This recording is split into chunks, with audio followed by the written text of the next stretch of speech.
Hello.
I'm like,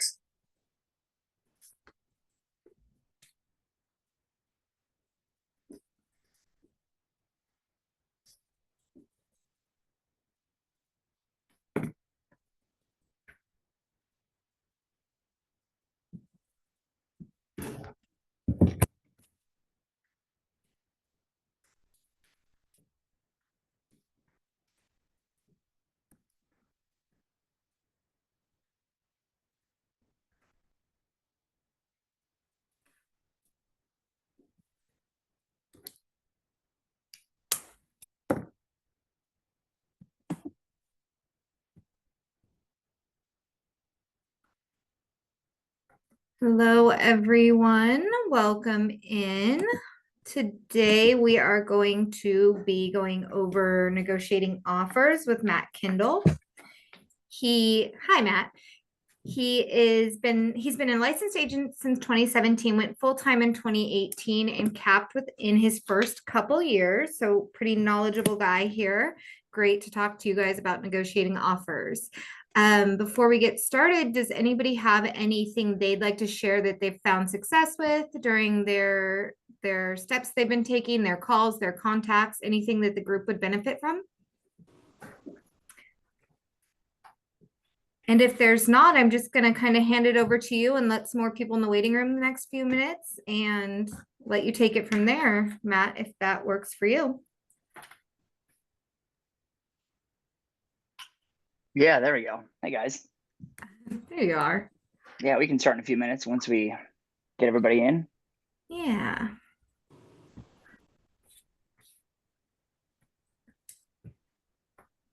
And while we're waiting, feel free to share anything you guys want to share, what's been working for you, what you've struggled with. We are here to talk about that. And sometimes what you're working on is going to be helpful for other people in the class. Actually have a question more about farming. So I made a list of what was it, like 200 homes with high equity, and I went through them once, but I'm not really sure what's the next step after that. Like, do I call them again all once a week, once a month? what's like the deal with that? So a piece of advice I have is in KW Command, we have some touch campaigns that you can look and watch on YouTube or watch videos of and find out what looks best for buyers, for sellers. We have those that are easy to go to. But just as an agent personally, I will with a farm, I'll do a mailer 4 times a year. So once a quarter, I'll do a mailer to them. I'll be calling, I'll be inviting to any if you have events in your office or you're creating an event, you invite your people to that. I would door knock the neighborhood and just introduce yourself and just say, it could be as easy as I'm Alex, I'm the neighborhood real estate expert. I wanted to take a minute to introduce myself to you. And then start really just getting in front of them that way. So a touch doesn't always have to be the same thing. It doesn't always have to be a phone call. It could be mailer. It could be door knocking. If you're doing open houses, try to maybe find agents that have open houses in that area. And that gives you a reason to go door knock and say, hey, I'm doing an open house on Saturday, and introduce yourself. And then every time you're touching them, you just want to track that and see if those leads are coming in from what you're doing. And as you hone in, you'll find out what's most effective for your business and what you're strongest at. Okay, perfect. And if they don't answer, like let's say I call them and they don't answer, but then it's like a new person that I'm trying to contact, should I follow up with maybe like a mailer, like you said, or something? Yeah, I'll usually leave a voicemail and then I will just shoot a text. Hey, sorry I missed you. I was just reaching out to see if you had any real estate needs. Give me a call back if you'd like to. And that kind of leaves the ball in their court, and then send a mailer. And then that way they're getting familiar with your name and more comfortable with you. And you just want to make sure you're following the TCPA guidelines and if they're on that list, don't be calling them. But other than that, yeah, I reach out and just try to make sure they have my contact info if they need a real estate agent. Yeah, because I went through my list and there was a few of them that were on the do not call list. And I haven't called those, but should I maybe send mailers to those or should I just take those off my list? You can still send mailers. Yeah, TCPA doesn't stop you from doing mailers. Every once in a while, you'll get somebody who will call you and just be like a little like, oh, why'd you send me this? They're usually um older, or they want you to just take it off the list so you don't waste time on the mailers, which is nice. But I always take that as an opportunity to like thank them for reaching out and try to smooth it over. And but normally the people on the do not call list don't mind mailers. I haven't found a coalition there. And I think it's probably a good Yeah. idea too, just to make sure that when you're doing that, also is not necessarily have to only pick one vein, right? Where it's like call, call, call. Because I mean, as a realtor, I get a billion. My phone doesn't stop ringing all day. God, I wish it was all clients, but it's all people telling me how their CRM is better than everybody else's. But like I hit people with text messages, I call them, I'll send a mailer, I'll just start to add people, and then I have a whole list of I actually titled it in my core fact called High Rollers, and it's just nice houses that I've seen in the area. And I'm like, I just want them to know. So whenever I close a house and I send my just sold card, right, like they get an automatic postcard. Not that they're gonna be like, oh, I've been waiting for Matt Kendall to send me this magic postcard, but I just occupy some of their headspace, right? And so it doesn't necessarily have to be, for me, I don't like I don't think one shoe fits all. Because that just tends to, at least for me personally, it leads to burnout, where it's like, oh, they didn't answer again, right? Where if I can send them a postcard once a month, do something else once a quarter, once a year, do something else.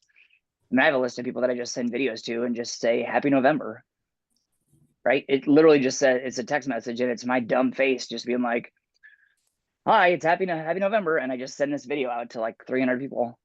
And it is literally just because I want to make sure that I'm in their phone somehow, Yeah, that's And great advice. a lot of times they laugh and they're like, wow, you look like an idiot. And I'm like, I know, self-deprecating. Hey, it is what it is. And then it's like, ha ha ha. But then it starts the conversation, right?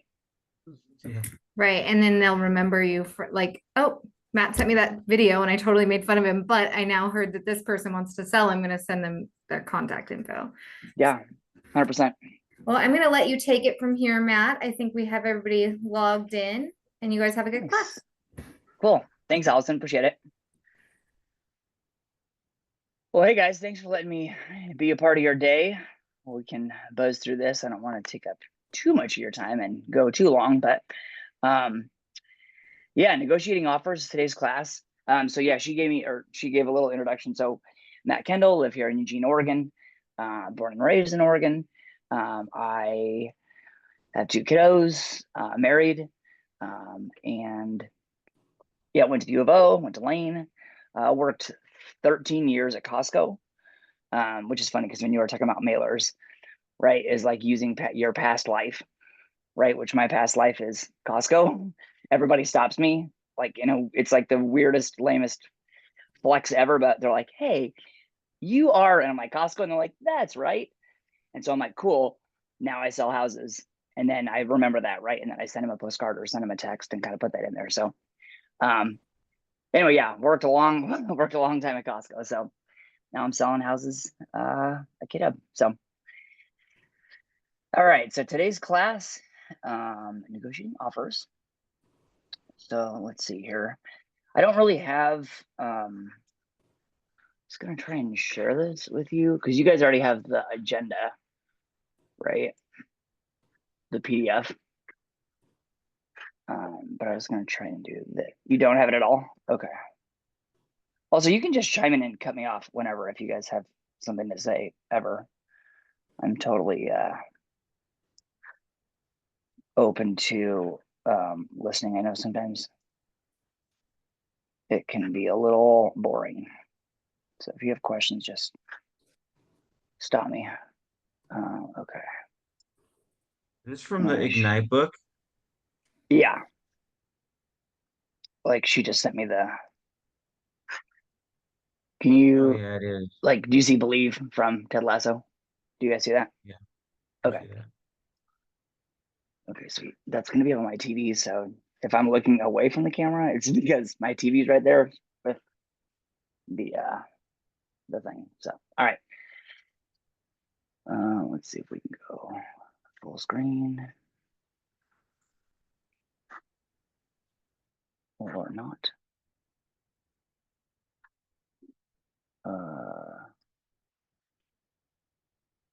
Okay, well, here we go. We'll just go page by page. All right, so today's agenda. So right, what we've done, what you guys have done before. I saw this earlier. So win the buyer, win the seller, work with buyers and sellers, make and receive offers. So you're in the phase of you either have a listing or you have a buyer, right? And you've either written an offer or you've got one. And now you got to figure out how to get either your buyer to win the house or to get your seller the highest and best. And again, like I said, if you have any feedback, just stop me in the middle of this. So yes, this is a great quote. Negotiating is not something to be avoided or feared, right? It's an everyday part of life. I tell my kids all the time, I'm like, yeah, if you want 12 pieces of Halloween candy, tell me why, because I think you're an idiot. But if you think that 12 is a just number, then tell me why, right? Negotiation. So the goal is that we got to figure out what is negotiation, right? So obviously you're either negotiating with your clients in regards to saying, hey, this is my opinion, this is my advice, this is my guidance. And the other piece of it obviously is there's another broker on the other side who's also giving their advice and their guidance to their client and figuring out truly how it is to be, or how you can make it a win-win, right? Because you obviously want it to be a win-win or no deal, because then everybody walks away at the end of the day, gives their 5-star review, and feels good about what they got. All right, common points of negotiation. So yeah, so price and terms. Price and terms for me is really the is sort of the most basic points.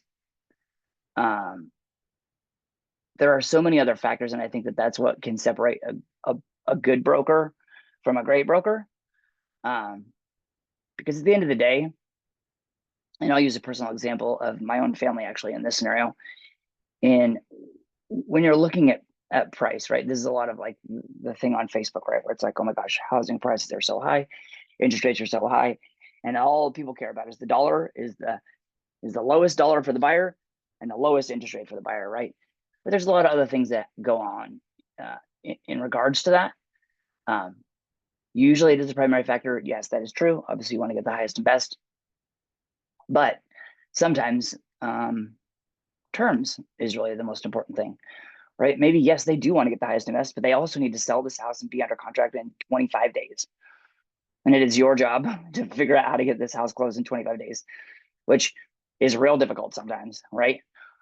And price maybe isn't the biggest thing because it's mom and dad's house and they're a little bit older and the kids just want to hurry up and get it sold so we can get the folks moved to the next place that they want to go, right? So kind of being purposeful and paying attention to what those things are, and itemizing those so that for me, I have a breakdown. I have a Google Sheets, and my Google Sheets has every piece of the offer, right? Where it's like, hey, maybe they're willing to spend $35,000 above asking price, which is awesome, right? Like, great, kudos to you, good job, like that's amazing. However, if they're not going to close for 6 months, who cares, right? So those really can shift the balance of things to make sure to figure out what the overall goal is. And if the overall goal is, I don't really care how long it takes, I have to have $500,000 because that's the only number that I'll ever accept because whatever, then fine. You need to understand that that's the negotiation that's going to be the crux. That's going to be the keystone of their conversation, which means that you have to say, great, that sounds good. I don't think it's going to sell for that price, or figure out the way in which you feel most comfortable relaying that advice and say, but if you really are focused on that, then I think that we need to make sure that we're on the same page with how long it's going to take to get sold so that we all have the right expectations, right? And also from the buy side, when you're getting these offers and you're writing these offers, have a conversation with the listing agent, right? Where you say, hey, gosh, I see that you want 500,000, but boy, is that really the only thing? What if we have a cash offer at 480? We can close in 10 days, no inspection, no appraisal. Maybe 20,000 doesn't make a big difference, right? Because they guarantee that cash in 10 days. So just kind of thinking about number one, number two, right? Price typically is, but also terms makes a big difference. So the preparation is key, right? Building confidence, yes. Ensuring a smooth process, right? You're knowing your goal, knowing your client. That's kind of what I was just saying, where really making sure that you're setting, or perfect, yes, set clear expectations, right? Hey, here are my, be informed. Here's my CMA, right? Here are the comps. I love you, but I don't think it's going to sell for 500,000. Why don't I see that? Or why don't I think it's going to sell for 5? Because there's not a comp on the planet in the entire state with your bedroom, bathroom, and acreage, right? And date of build that's over 430 or whatever, right? Like just making sure that you are, that's sort of your ammunition where you're like, hey, I totally hear you. And yes, I would love to sell for 500.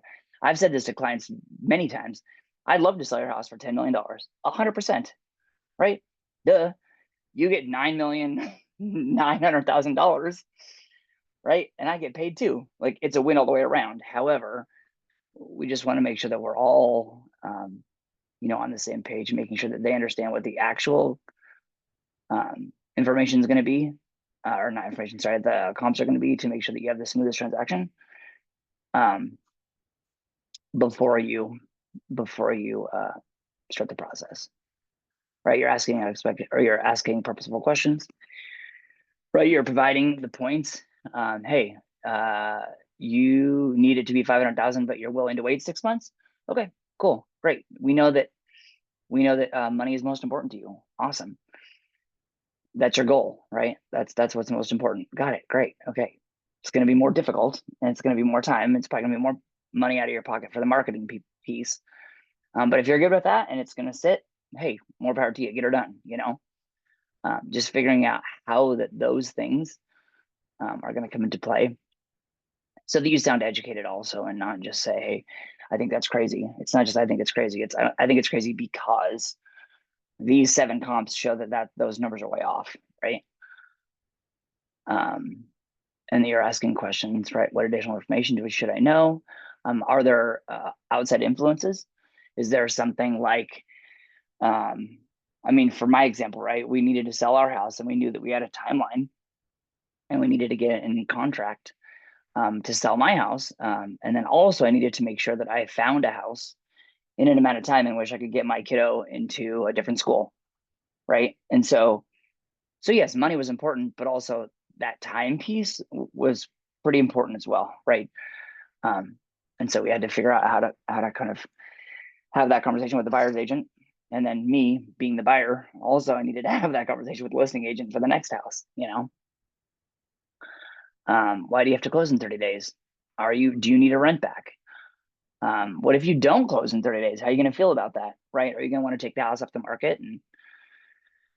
And I basically have spent money on marketing and, Alex postcards and phone calls and time and all that stuff.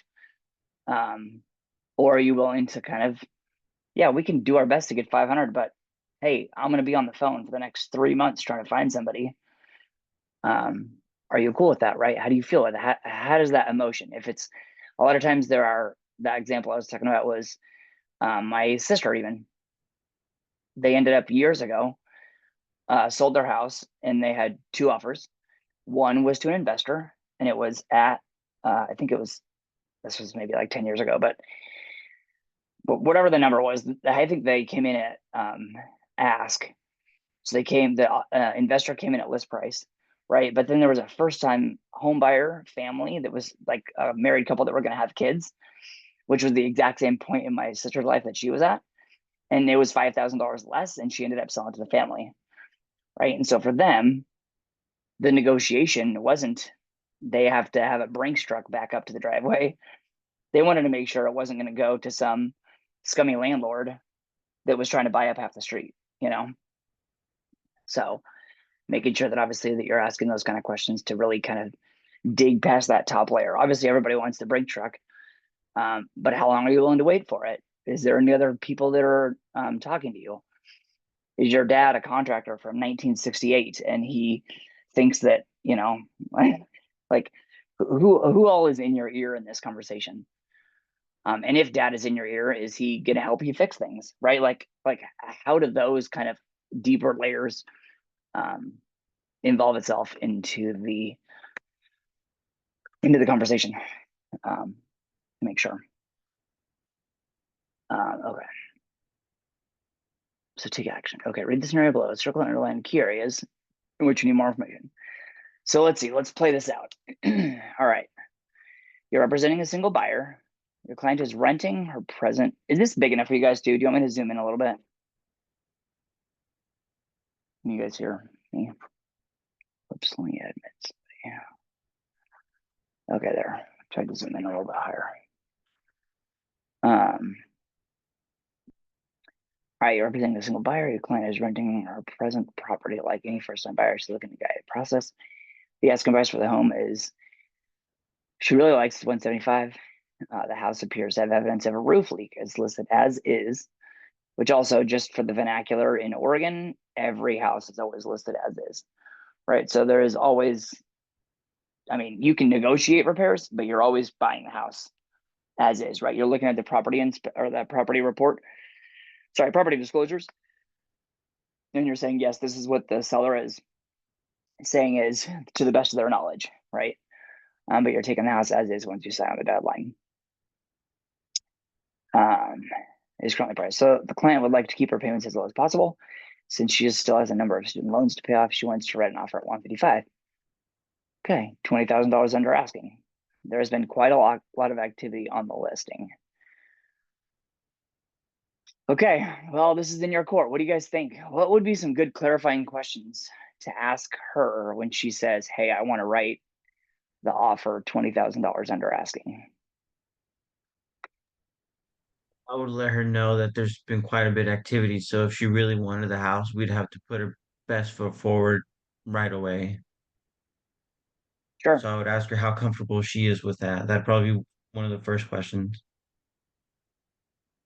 Yeah, and I think another good question too would be like genuinely why? Is the issue because you are literally only pre-approved up to 155? Or is it because that is a comfortable number for you? It looks like, right, your client says she'd like to keep her payments as low as possible. Is there a chance that I mean, outside of this specific question, it would be, okay, it's 175, man, it's $20,000 higher.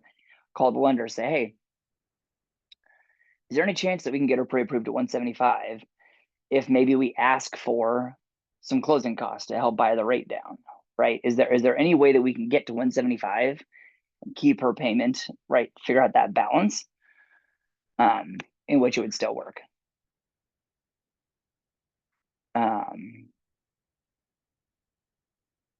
Have you guys come across a buyer that wants to? I mean, I've got some investors that are like that too, where they are like, I'm not going to pay 500, I'll pay 4.25. I'm like, what? It's been on the market one day. Like,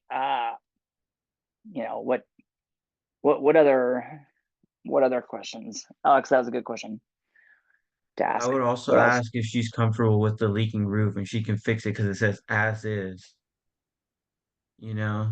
It's a good example, right? Because I'm pretty sure that if you're going to come in $20,000 under, there is nothing that whatever is going to come up on the inspection report. I mean, I can't imagine a scenario in which someone's like, oh yes, we'll take $20,000 less, and we'll spend $5,000 to repair the roof. Right now, maybe 100 days in, they're going to get desperate, right? They're like, oh my God, thank God. So glad that what's her face wrote the offer. Yes, fine, we'll take it. We're just happy to get somebody in here, right? Or just happy to get some action in the house. Yes, I think that I think I like that train of thought. I mean, that's, I think, thinking outside of just the dollars, right? What else can we do? How do we get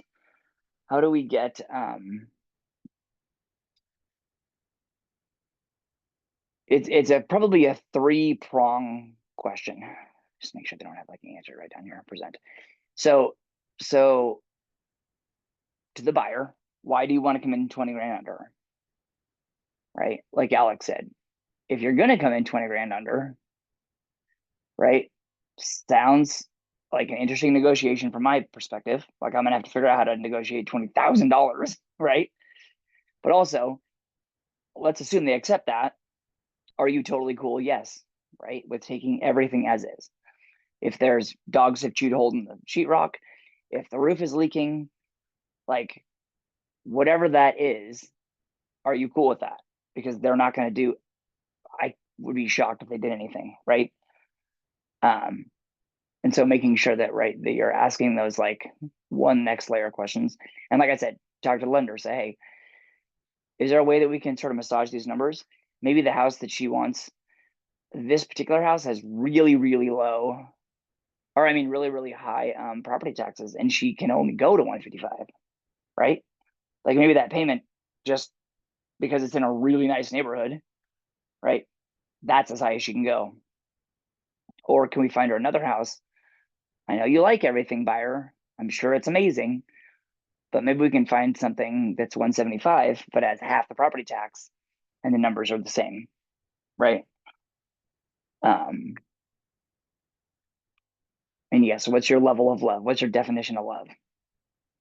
Do you love it at 155, or can you absolutely not see yourself living anywhere else for 172.5, right? So number 2. So what's number 1? I don't know why there's not 1, but okay. So present the offer. So when you're having the conversation, right?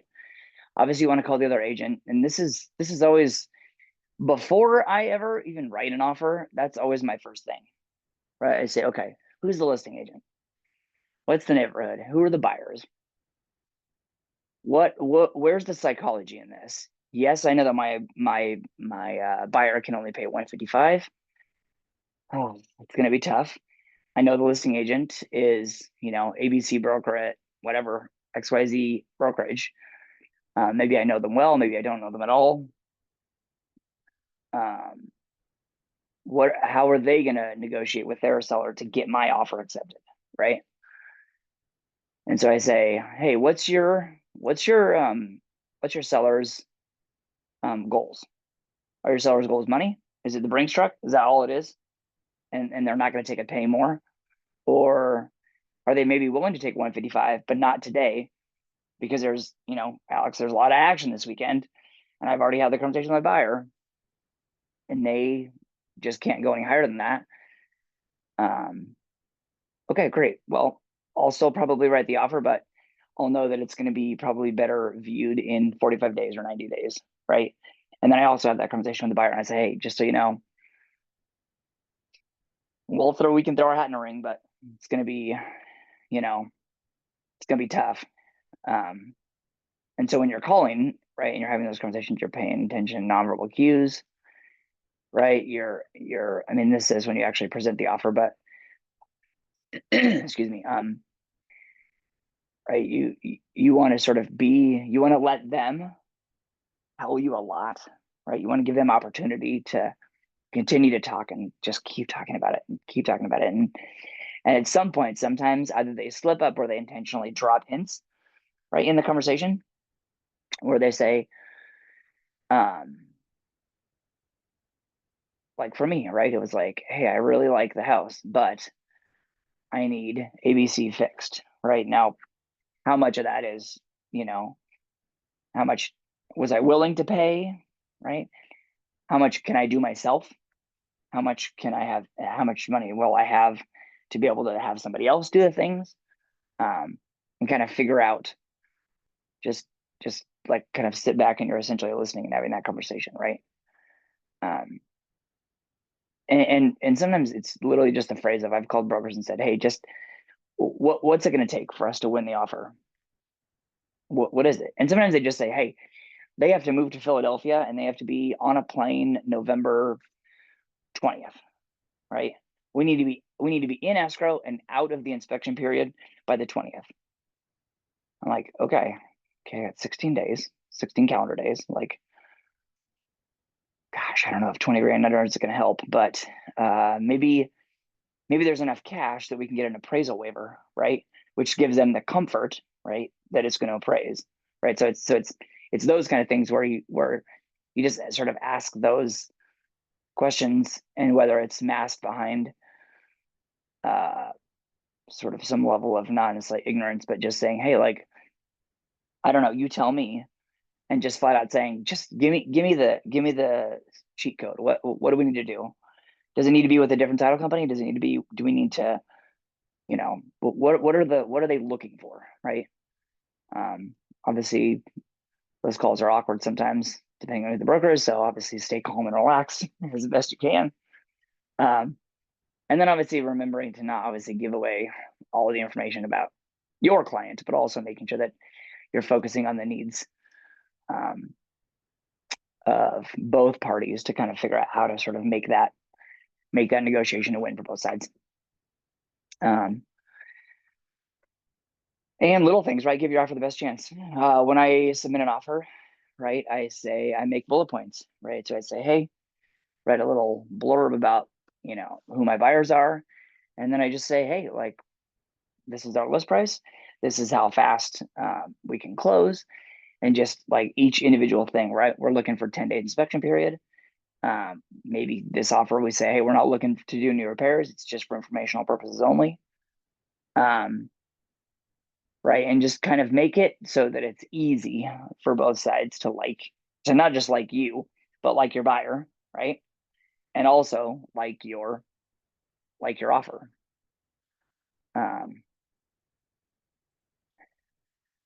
So yeah, so position. Let's see, the positioning of the process, no one to walk away. Yeah, I mean, I think that some of it, the common ground, figuring out like, hey, how are we going to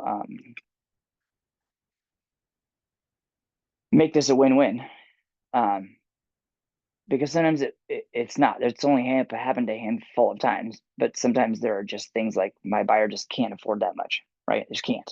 So it's not gonna work, right? Or sometimes, I mean, I had a buyer one time, and this was in the heart of COVID, and I said, he's like, man, I really like the house, and there was like 6 offers, and we had written like $55,000 over ask, right? And I was like, oh my god, I go.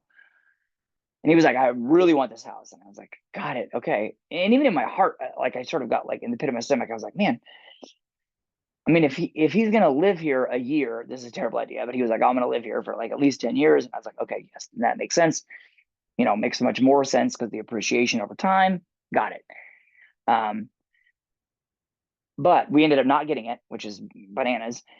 We lost by like 10 grand or 20 grand. And we were the third offer. Like there was 2 other offers that were higher than us at $50,000 above ask, right? And so sometimes the common ground was like, I was like, I don't really even feel bad that you didn't get the house. I go, yes, I feel bad because I want to win for you, but I go, man, if you would have had to have won, it would have been damn near $100,000 over, right? And that's just astronomical. And if you have the money and you're rich, great, more power to you. You do you. But just making sure that you're putting yourself and then obviously your client in the best possible position. I mean, obviously, if you're on the sell side, right, that's super great because you're getting all that extra cash, right? But the other negotiation piece is, hey, that's super cool. I appreciate you bringing the Brinks truck, but do you have an appraisal waiver? Because the house still has to appraise.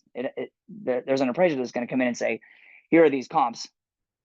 How did you get $100,000 higher than everybody else, right? The bank's not going to do that. So you say that's super cool, but let's make sure that we're on that common ground of, yes, we're in a position to accept your offer. However, what is your down payment? Is your down payment $300,000? Okay, now I'm feeling comfortable because it only has to appraise it, a couple hundred grand. But and then at the end of the day, right? There's always that list of know your must-haves, right?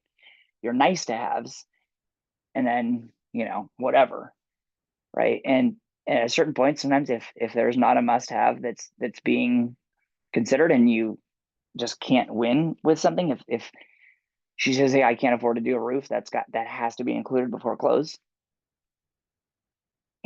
It's sad, but it happens. And you just say, well, I don't think it's gonna happen, and you just move on to the next one. Which is hard, it's tough. Nobody likes to, lose necessarily. But I've definitely had my fair share of offers not accepted. And sure enough, within the next couple of houses, right, we get our offer accepted and it's the dream home and it's amazing. And like, it's all butterflies and flowers and rainbows. And so the negotiation piece isn't that you necessarily always have to win every single time. It's making sure that you're negotiating for the best, highest and best for your client, right? That they're going to still feel like it's a win at the end of the day. That's really what it's all about. Is making sure that they feel like they're getting, what they need.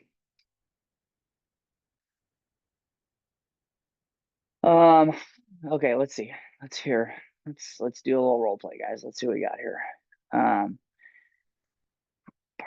View your role play using what you've learned in the course. Let's take 1 or 2 minutes proven negotiation, present your case to your partner and practice positioning. Okay, so let me just see here. The property is 4 bedrooms, 3.5 baths, and listed at $350. In a well-established neighborhood, the house requires new carpeting. Okay. And a new garage door opener. It's cheap. Okay. 3 offers have been made. All were below asking. Okay. First of all, that's a great value in Eugene right there. Let me tell you. 4 bedroom, 3.5 bath for $350. Wow. Buyers making an offer of $340 for the house. As long as it's not lofts. The what? As long as it's not lofts. Yeah, true. Yeah. That requires new carpeting. Okay, so your buyers. All right, who wants to be a buyer's agent? Ray, you want to be a buyer's agent? I'm in. Okay, your buyers are making an offer for 340 for the house. They have been pre-approved. The buyers like to close in the shortest time possible. Sure, they're moving out of state. Great. And they need a new home for their family. Awesome. Since they're leaving their appliance not for a home. Excellent. Buyers would also like all the appliances to be included. Wowzers. So they're going to come in $10,000 under ask. They want to close very quickly, but they also want all the appliances. And there's multiple offers. Man, How do you, Ray? What do you think? How do you handle that conversation with the buyer? They want to come in 10 grand with appliances, and you're up against 2 other offers. Like how do you get your offer accepted? let them know we're gonna have to bid at the asking price to have room to negotiate the time constraint and the appliances.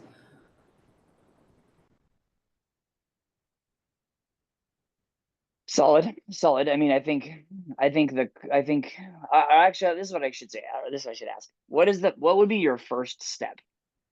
Like, I mean, this says they're making an offer, so this makes it sound like you've already written the offer, but before you're presenting this offer, if that's what they want, right? Like, Mhm. what is your step one?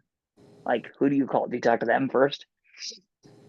Or a listing agent? Like, what do you think? Listing agent. Yeah. Yeah. That would be my first call and say, hey, here's the deal. I got a buyer. They love the house, right? You gotta fluff them up a little bit. Yep.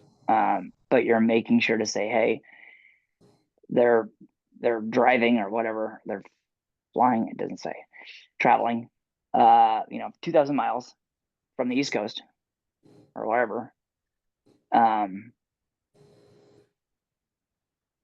They can only come up to 340. That's their max right now. Whether that's true or not could be a little gray because it depends, obviously, if you have closing costs, some of those other things. Oh, But you wanted the full salesperson thing. Oh, yeah, I mean, how do you like? Yeah, I mean, okay. how like if you're representing the buyer, like what would Look, what's your- Matt, I have buyers coming in at 340,000. They have been pre-approved and they love the house. However, my buyers are looking at a short time closing because they're coming out of state from the East Coast. Their expenses for moving have not given them wiggle room to reach that 350 you guys are asking for. However, since they would like some appliances, I am calling you just to see how much room for negotiation we have today. That's what I would call you on. Yeah, and I think, I mean, I guess so we're all on the same page. I would say that in this particular scenario, Yeah. right, the short closing time is, I don't know that short closing time is ever bad. Mike, the question would be I would say that you would want to ask the listing agent is, do your sellers have any issue with the fast closing? Like, so for my example, I didn't really want a super fast close because I didn't have a next house. Yeah. Right. Like I was like, I mean, yes, most scenario, yes, a fast close is great because you get your money sooner, right? but in my scenario, I was like, oh, I'm a little leery about that. Because if you want to do a 20-day close, I mean, gosh, that's great, but I'm going to need rent back. And then I'm nervous because that means it only gives me 60 days with a typical loan. So if I don't find a house in not only less escrow time, but now my overall time is less, I only have 80 days, which you would hope that you could find a house in 8 days. But I mean, I had to find a house right in a very short amount of time. So for me, I would have said, oh yeah, it's not going to happen like that. Mm-hmm. Right. Like I just can't do that. I love the offer. I love getting close to listing. That's great. But right. Like, and then you would say, gosh, okay, so you're short on time, which if it is actually, sellers are feeling the house are selling. Let's read the listing agent side. Since your children are now grown, they have no longer need the amount of space. Okay, great. Oh, they've already purchased a home in Florida. They would like to give their appliances to the daughter who has just gone through a divorce. Now, see, from the listing side, right? Like, if I'm negotiating with you and I know that I can't give you the appliances, Yeah, that's already a loss. that's already a loss. Now Yeah. The good news is it's not just like they're jerks and they're unreasonable. Their daughter has gone through a divorce. That's going to be tricky because that's not just that's not like we don't want to give Ray the washing machine. That's Yeah. like my daughter who just like had a real rough go of life for the Yeah. last year or however long they were married, right? Is now all by herself, potentially with kids, right? So the good news is, right, they're not moving until they have their current house sold, although they would like to get to Florida as soon as possible. And they're ready to stand their ground regarding price. Now, I would tell you as a general statement, they are ready to stand their ground regarding price. I think is a little more fluid, because everyone says, I will not sell my house for less than this. I am certain that's what the value is, right? I've literally heard it hundreds of times. Like, and I totally hear you. I hear you. You probably went to Redfin, you went to Zillow. Your neighbor said that they painted the outside and it's supposed to raise it $100,000, right? Like, there's a billion people talking to everybody. The truth is, in this scenario, they're probably going to get it, right? Three offers been made. The other side of that coin is, right, and I've been through this for sure, is the house is on the market 100 days. It's like, hey, here's the deal. I would love to get you that dollar amount. I had a listing up in Lebanon that was sitting there for a year, and we didn't do one price reduction because he was certain the value was there. You know how much money I spent and time? I had to drive to Lebanon. Like, we never sold it, right? And so those conversations, that was very early. It's a good life lesson, right? I now have different conversations with sellers. But say, yes, you're ready to stand your ground, right? So when the listing agent tells you, yes, we're firm on price, I go, cool. How many offers do you have? And if it says 3 offers, then you go, okay, well, that's going to be a conversation with the buyer where you say, hey, there's 3 offers and they're firm. If it's 100 days in and they're standing their ground regarding price, they're probably not. At that point, you can come in with some negotiation power, right? But also not making sure not to hang your hat that like, we're for sure going to get it. I'm the best negotiator in the world.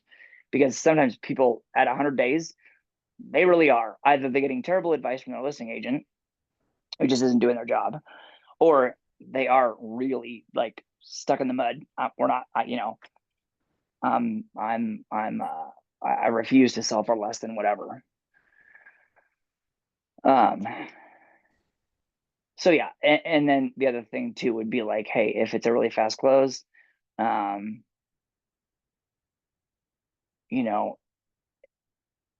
I don't know. I mean, that's going to be a really tough one. It would also need to be able to feel out and say, hey, if you're unwilling to, or why do you want to go at 340? Right? What makes it, what in your brain tells you that 3 people that have already offered 350, you feel like a 340 offer is a better idea? And if it's just money, then it's just money. But if it's just money, maybe Aunt Zelda can throw down $10,000 cash.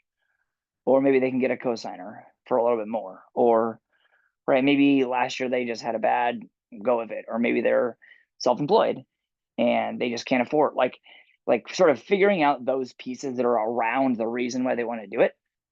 Because it's really great, right? Nobody shows houses to people that aren't pre-approved. So that's not really like a negotiation piece. Shortest time possible, yes, that's negotiation, right? That's really great. They're not leaving until they sell. And if it's appliances, then you say, hey, maybe you ask for $500 in closing costs. Maybe you take that $500 and get yourself, some middle of the road appliances or lower end appliances, a washer and dryer, or you go on Craigslist and get it for $250. You know what I mean? Something that where you as the broker can still help them get to the finish line with the thing they need, but figuring out which piece of that equation, like find the gray, right? Because it's not always black and white. That's how negotiation works, right?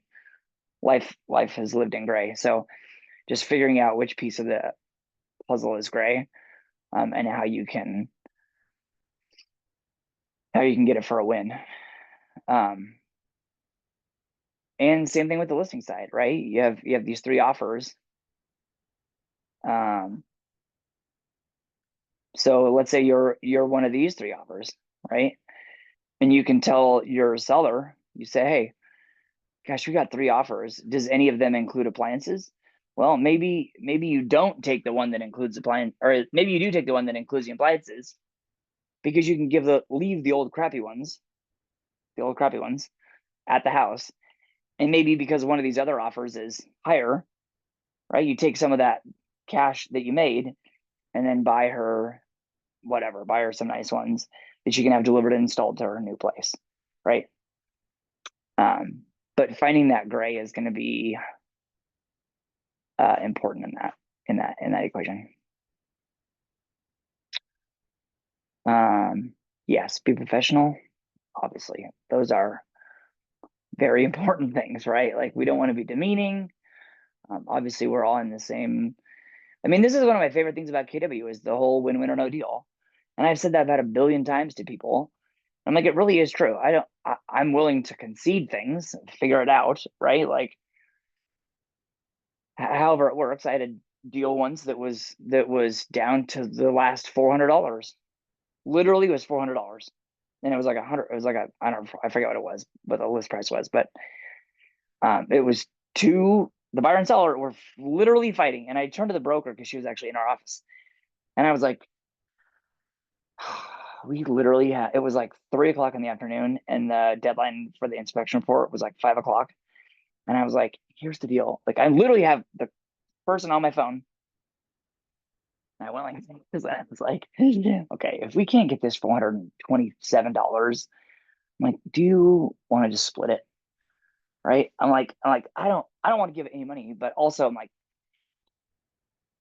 how do we come to the table, right? And we had both negotiated, so we both had a laundry list of things, and we both got a lot of the things on the list. So I'm feeling pretty good. Like, hey, this is definitely a win for my side, short of the $400. And then their side was like, yes, but we also don't want to get $400. And so yeah, we both were like, hey, are we both gonna grenade this whole deal over the whatever dollar amount? And we were able to get the buyers and sellers to negotiate a similar dollar in the middle concession. But it was like just thinking outside the box, you know. And we still had to be professional with each other. Obviously, we were sitting 1 cubicle across each other at the time years ago. And I was like, we both want to get this thing to the finish line. And we both want to get paid. We both want, my client was coming in from out of state. Her client was trying to leave the state. And I was like, there's a lot of life that's happening right now. How do we really, not keep our emotions in check, right? Communication and tone with anyone involved. I didn't want to be yelling at my buyer, like, come on. She didn't want to yell at her seller, like, come on. I didn't want to yell at her because I didn't want her to get mad at me. Oh.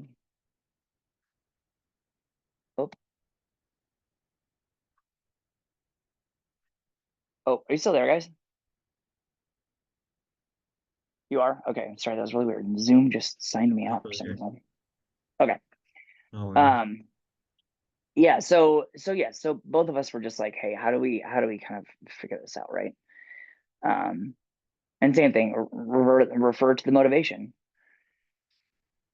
For me, I was like, what's your motivation? Do you really want this house? Are you really willing to walk away from this house? $400? Like, for real, are you really?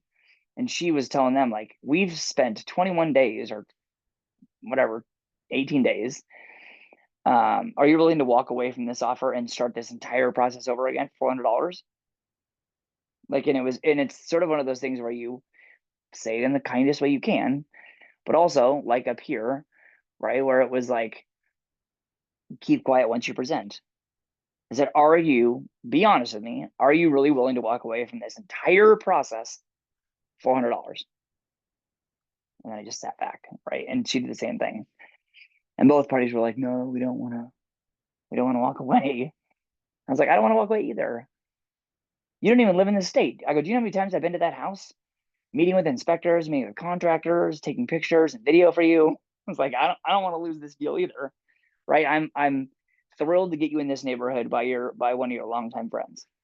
That is my goal. I'm like, okay, that makes sense. Yes, right. I'm like, your inspection was over $400.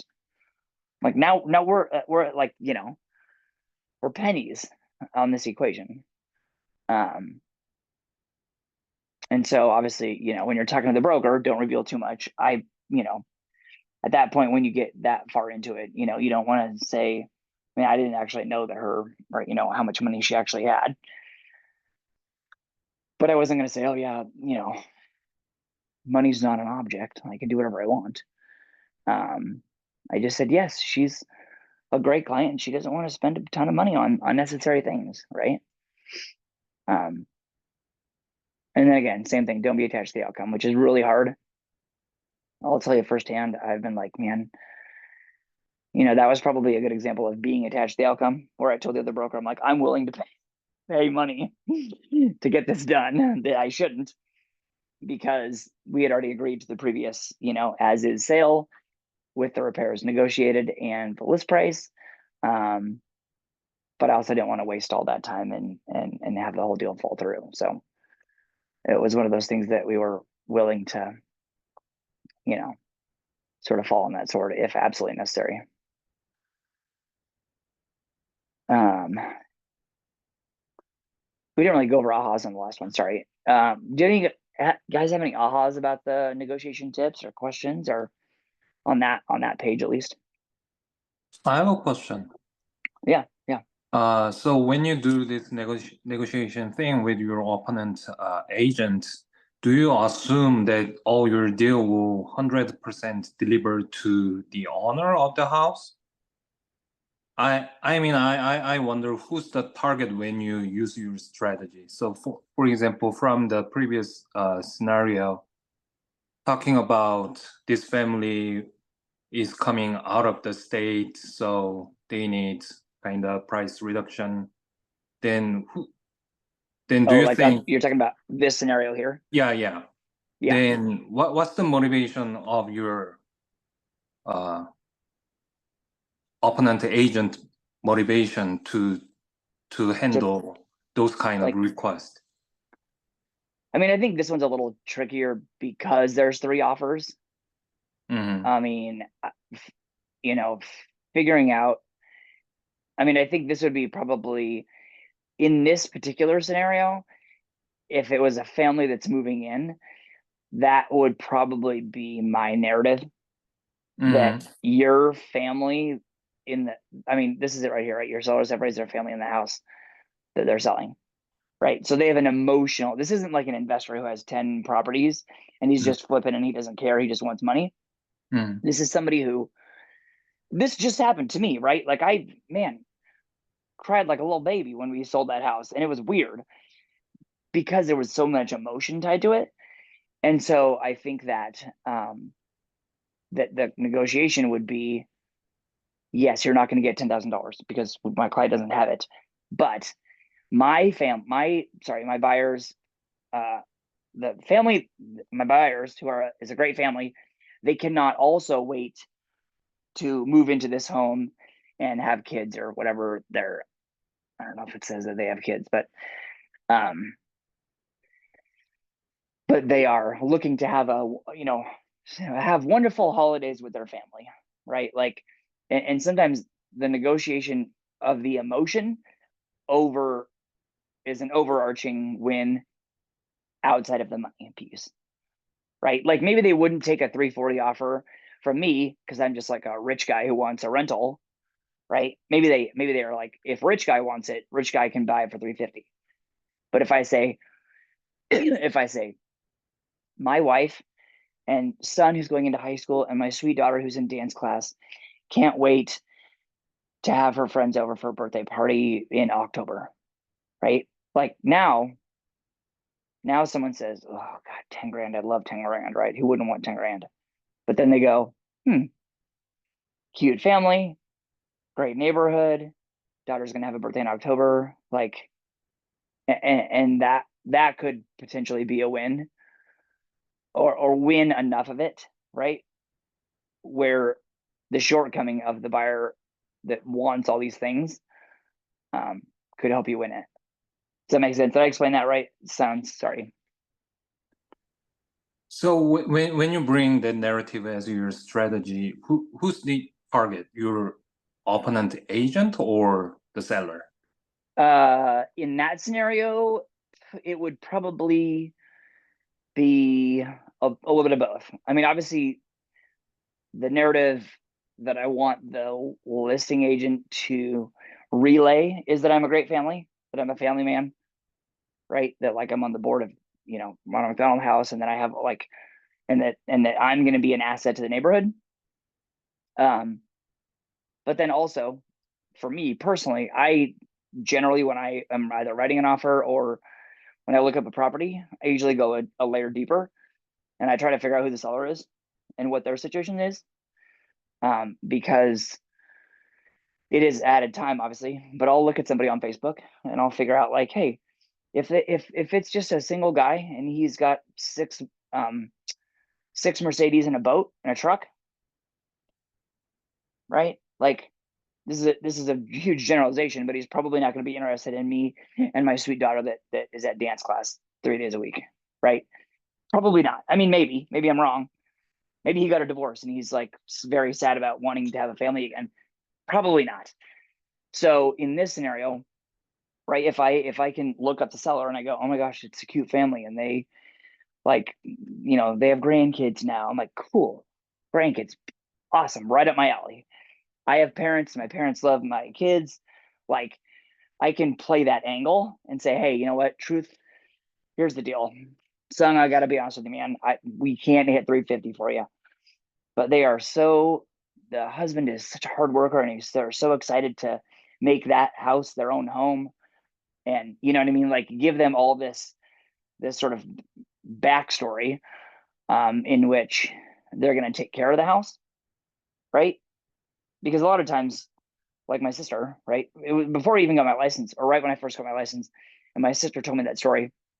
And I was like, you walked away from $5,000, which, like anything, it's some money. It's not going to change your life. But I go, you walked away from $5,000? And she goes, yeah. Because that guy had already bought 2 houses on the street and they didn't want to be the third house. I was like, oh, okay. Sometimes it's not black and white, right? There are other factors involved. And so obviously the listing agent wouldn't necessarily have to relay that information. There's not like, I can't mail the seller a postcard or write them a letter, right? Like, I just have to trust that that's going to be relayed.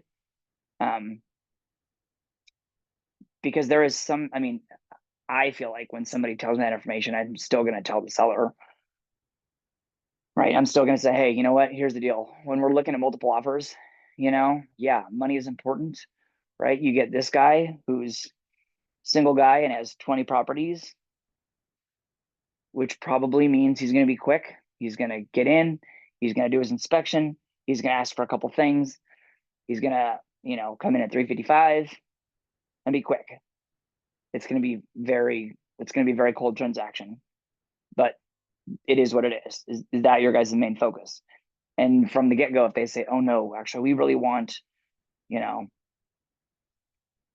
this, we really would love to see our wonderful home, right, versus house, right? Like, an investor buys a house, right? Like, me and my wife and my kids bought a home, right? And so if I know that they've got kids and a family and a daughter who's going through a divorce, that's all kinds of emotion, right?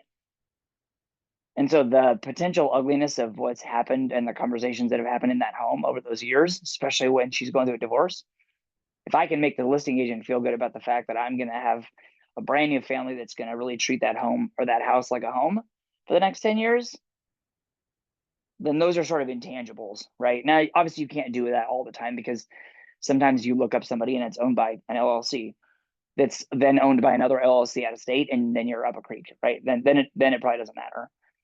And then they probably are going to look at just the flat out net at the end of the day.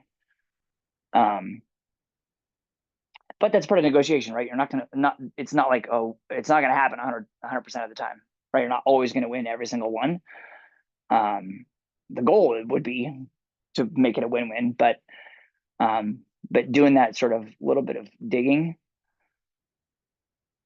to figure out what's not just best or most important to your buyer, but what's most important to the seller. So hopefully that answered, hopefully that made sense, sort of how I kind of took a long time to explain that, but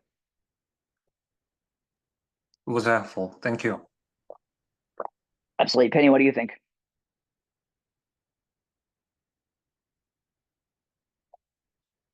Myself. Does that all kind of Oh, okay. resonate? So, oh, thank you.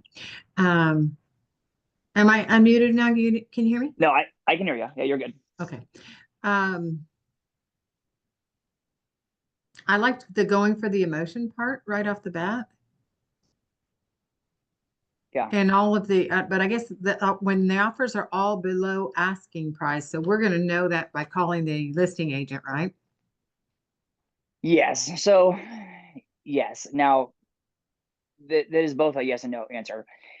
What will typically happen, in my experience, will be you can't necessarily put all your cards out there, right? From the listing Mhm. side. So if you called me and said, hey, Matt, you have 3 offers, or how many offers do you have? That would be your first question. I'd say I have 3. And you go, great. You know, are they strong offers, right? You got to use kind of not necessarily trigger words, but words that you're not saying, okay, so Penny, is it 350? Is it 355 and 360? I need to know that information, right? No one would tell you the actual number because that would handicap their ability to negotiate in the future, right? So I would say, as a listing side, I'd say, yeah, I have 3 offers and they're all very strong, right? Which the message to you is where you say, oh crap, Matt just said they're all strong. Oh, they're very strong. Shoot, what does that mean? That probably means we're talking 5 figures over list, right? Which again, you're asking me, is it a minimum of $10,000 up to 99,000, right? So it's a broad range. You're not trying to pigeonhole me into like a number. I'm not going to tell you the number anyway, but I can give you an idea. And go, yeah, low 5 figures, right? And you're like, okay, cool. So we're gonna have to come in at least at 360, probably maybe 370, right? Or maybe we do at 360 with an escalation clause, right? Like you're gonna have to figure that out. Or you say or I say, oh, they're decent. They're fair offers, right? Which is sort of murky's the water. Where I go, okay, shoot, I was hoping to get 350, but we got 340, 346, and 349. Or maybe at 351, right? I don't love that as a listing agent, but I go, I got 3 offers, so I can negotiate them against themselves, right? I can pit the 3 offers against each other. You're number 4. So you would sort of glean that information, right? Where you're saying, is it strong, very strong? Are they decent? Are we talking under ask, over ask, right? And sort of that's sort of this awkward dance, right? Where I'm like, where I have to choose my words carefully, and I say, well, Penny, I said, you know, and if there's a hesitation, that probably means that it's lower than I would like, right? Or if I go, oh man, they just knocked that out of the park. We got 3 amazing offers, and you go, well, probably 400,000. Got it. Never mind, right? Or maybe you still say, yes, I'll spend 2 hours writing an offer with my client, and we're still going to submit the offer because you just never know, right? I mean, worst case scenario is you spend some time, and you write the offer, and it gets rejected, and you move forward, right? But which then it's just kind of like a learning, you know, that's just a learning process.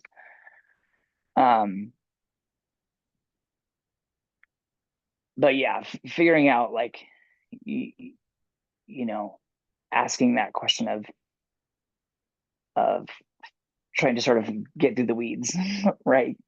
Yeah. To figure out how to get it.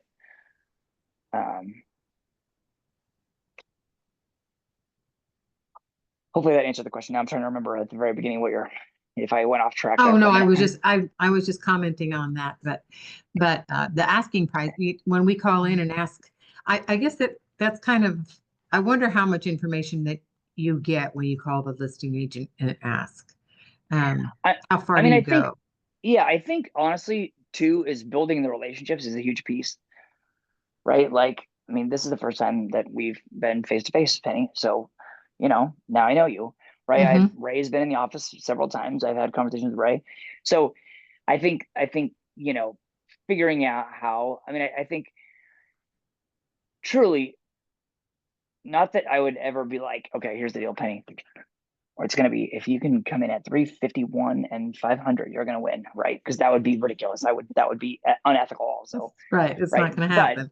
yeah, but I can guide you in the conversation, right? I Okay. can give you the intangibles. I can say, yes, we're gonna need, you can't come under, we will reject any offer under ask.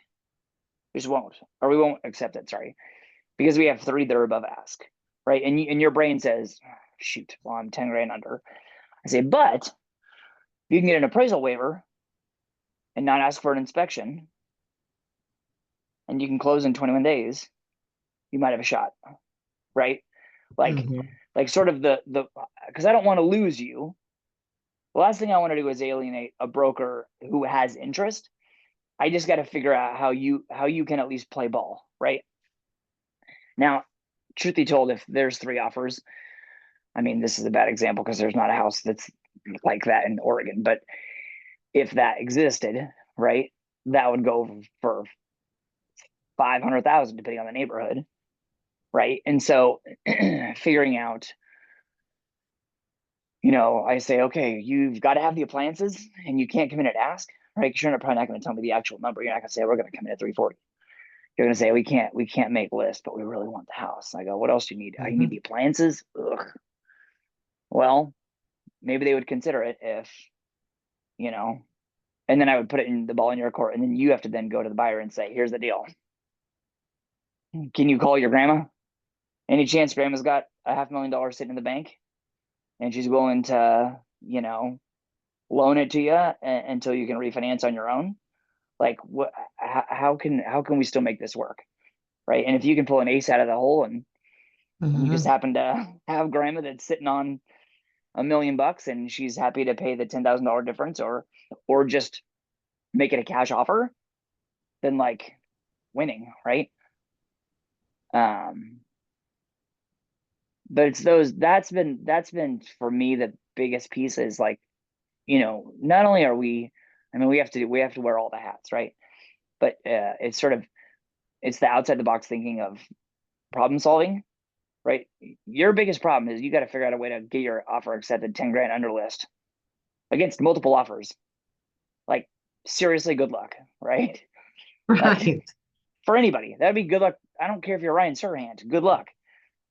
Now maybe Ryan could do it because maybe the seller recognizes that it's Ryan Serhant from New York, $1 million listing, and they're hoping potentially their house gets on the show, right?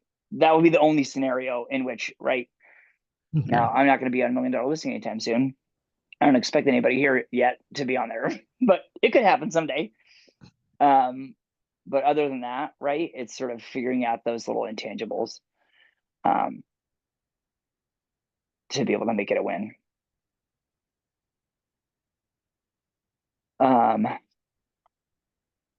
So yeah, cool.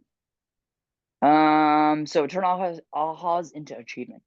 So I mean, hopefully I've given some good info today, but how has your thinking, I mean, let's just go through these questions and feel free, guys, chime in. Anybody, Penny, Ray, Alex, Mason, any ahas, like any sort of, have I been able to help turn the wheel a little bit in your thinking of like what maybe you thought how negotiations kind of work before you got in the class and what you're thinking now?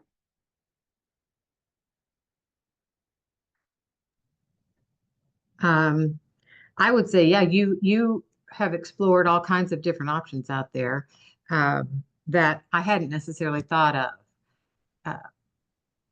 Nice. About just asking the questions about well, digging, I guess just digging deeper into those little things that you did with the emotional part. That's kind of the big thing for me. Instead of making it all black and white, like it's a sale, Yeah. this much money, da da da. So yeah, I liked that. I liked getting the gray, looking for the gray. Yeah, I mean, I think there's just so many deals that are done in the gray. And, yes, I mean, this is probably one of my favorite quotes on here is like, they are ready to stand their ground regarding price, right? Everyone says that. It would be the same thing if you were to go to an auto dealership, right? They're not, the sticker price isn't like, it doesn't say would like to sell for 75,000 but willing to take 55. You would have no dealership. You'd be the worst like car salesman ever, right? But if you can figure out kind of why they need to get that price, why the things are important to them, and I hate to use the word manipulation because that feels negative, but you can sort of use that, right, to help make everybody get what they need at the end of the day, right? Because sometimes, I mean, especially with days on market, sometimes you get somebody who it's like, man, I don't care what the offer looks like, just somebody give me something in paper.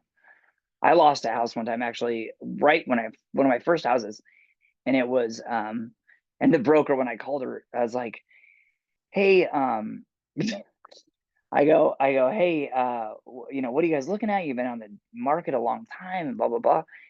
And she goes, oh, it's such a messy divorce. It's such a nightmare. These people hate each other. Like, she just like spilled it, right? And I was like, oh gosh, like this sounds like a nightmare listing. And it was in a really nice neighborhood. And I was like, gosh, like, how do I get this? These people are pissed at each other. There was no carpeting in one of the bedrooms or one of the rooms. And I was like, well, you can't not have flooring. Like, there's no lender will lend on that ever, unless it's like hard money or something. And so I said, you know, I'm gonna write an offer. I said, where do we need to come in at? And she goes, literally the only other offer we got was 50% of list price. 50. And I was like, hold on, what? Like, you're telling me that somebody came in, saw a divorce scenario, and was like, I'm not going to pay you 440, but I'll write the offer for 220. And she goes, yeah. Somebody came in at like 2.25. It's like, wow, that's a gutsy agent that thinks they can get their offer for 50%, right? Hey, shoot your shot. Sometimes you just throw it out there and maybe, you know, lightning strikes. But I said, okay, we're not going to come in. She goes, so literally, as long as you can beat 50% of list, it's a part of the conversation, because they're so angry with each other. And I was like, okay, that sounds bananas. And we ended up, long story short, we ended up not actually getting the offer. But in the negotiation, when I presented my buyers, I said, oh my gosh, they're a super great family. He just came back from his deployment in Afghanistan, blah, blah, blah. I told those things. And she goes, I got to tell you, I presented your offer, and it wasn't the money. There was another issue we couldn't overcome, and they refused to put in the carpet. So also I was like, it's one room. I would have, in hindsight, I probably should have just paid for the carpet myself. Would have made 10 times that in the commission, but I didn't. But I'm like, they're unwilling to do like carpet in one bedroom, cheap Jerry's carpet for $200. And she's like, yeah, no, but they came together and had a conversation at a table with arbitrators for an extra 48 hours. I gave them 72 hours to review the offer. And she goes, the only reason was the way that you explained the family that was moving in tugged in their heartstrings, and they wanted to know, even that their marriage was in shambles, that the next family was going to move in. And I was like, it was total light bulb moment where I went, holy crap, they hate each other. So that sucks. Like, nobody wants to be in a messy divorce, right? But it was just like my sister, but on steroids, where I was like, oh my gosh, this is the thing. Like, our job is to sell homes, right? On paper, that's our job, right? It's to sell homes. It's to help buyers buy homes and sellers to sell homes. But in that gray, right? Like, this is white, this is black. Everywhere in between is to figure out how to get that negotiation, like, organized, orchestrated, the architecture of it all, whatever. And in that particular case, it was my negotiation that brought them together, because of the way that I illustrated the story of the family, and what their goals were and what their dreams and aspirations were in that home for the future, that couple like literally came together for an extra 2 days. And so You did that on yes, paper or just verbally? I mean, both. I did it on paper, in an email. Also, back then you could write what's called love letters. And so I wrote a big long letter, and that was presented to the seller also. And so at the time, that was a big thing, where I really wanted to articulate, like, hey, this is like, I'm going to be a great broker to work with. The family really loves the neighborhood. Like Like, we want you to feel emotionally like this is going to be a smoother transaction, even though you guys are an absolute hurricane right now, right? It's like two hurricanes merging together over there, fighting for every last penny. But we're the side that's going to try and help calm that storm and get you guys to the finish line. So both you get paid and you guys can go be with whoever you want, you know? So that, I mean, that was probably my good example of how my thinking changed after I had that conversation. Cause she just was like, it is such an incredibly difficult conversation every time that I talked to them about selling the house. She just was like, it was like, oh, she just was on overwhelm every time I talked to her. And I was like, okay, this is a good insider's information piece, right? Where I can use this in my memory bank for all future negotiations, right? I got to figure out how to get us to the finish line. And that's how, I mean, for me, right? Like I want to hear every one of you, right? How you guys feel differently about negotiation, but that really was an emotional piece outside of the dollars and cents, you know? I feel like my thinking has changed also in the way of like it's not black and gray. It's kind of like there's emotion in it and it helps, you know, like you might think they won't take an offer, but if you show them like a family or whatever, like you said, and kind of like put some emotion, then they might even accept the offer. Yeah. I mean, it was so funny because, so just like one tiny little offshoot. So when I list a house, right, I always like to, a lot of the things that I do in regards to like staging and stuff like that, right, I always like to, we have a cleaner that does it and she's a great cleaner, but I have years ago, I bought this really nice Dyson vacuum. And so I always like to vacuum because emotionally, I like to see the lines in the carpet, right? It's so dumb, it's so little, but I will tell you, when you do an open house and somebody shows up, for whatever reason, I have had more reactions to the lines in the carpet than I've had to not. Like, it's triggering for people where they're like, wow, this house was taken care of, right? And so I think that Imagine the taking a picture emotional of a piece. spotty carpet. It looks awful Yeah. and gross. Yeah. I mean, makes, it's like, it's such a weird intangible where I don't think that you necessarily, none of that is in like your testing for the real estate license, right? Like, they want you to know what meets and bounds are and the square footage of an acre, right? But at the end of the day, I think it's those kind of pieces where until you do multiple deals, right, and you start to like sort of see these people's reactions, I mean, I had a pretty visceral reaction when he sold our house. Like, I was like, wow, I didn't really think about it. I just thought about it as sticks and windows. And, you know, I had pressure washed the driveway and shot hoops with my son in the driveway and whatever. And the day that I handed keys over, I was like a mess. And I was like, man, this is like, what is happening to me right now, right? But, and I was able to disconnect from that in the negotiation because I was the realtor, both the realtor and the seller. So I had to play both sides of that fence, right? While also my wife was the seller, married to the realtor. So I got the joy of like both negotiating with her, and then we had to go to bed together at the end of the night. So I had to figure out how to play all of the sides, right? And so and she was obviously much more emotional about it because I had to deal with like the addendums and the deadlines, and like I sort of disconnected from the piece of the fact that we brought our 1-year-old daughter to that house for the first time, you know? And so so it was a good lesson for me, right? And it just helps me grow, right? And it grows me in a different way than when it grew from the couple that was trying to buy that house, right? From the couple that was getting a divorce, right? Is that at the end of the day, yes, probably at the end of the day, mostly it's about the cash, but the feeling of getting that home sold makes our job like so multidimensional, you know?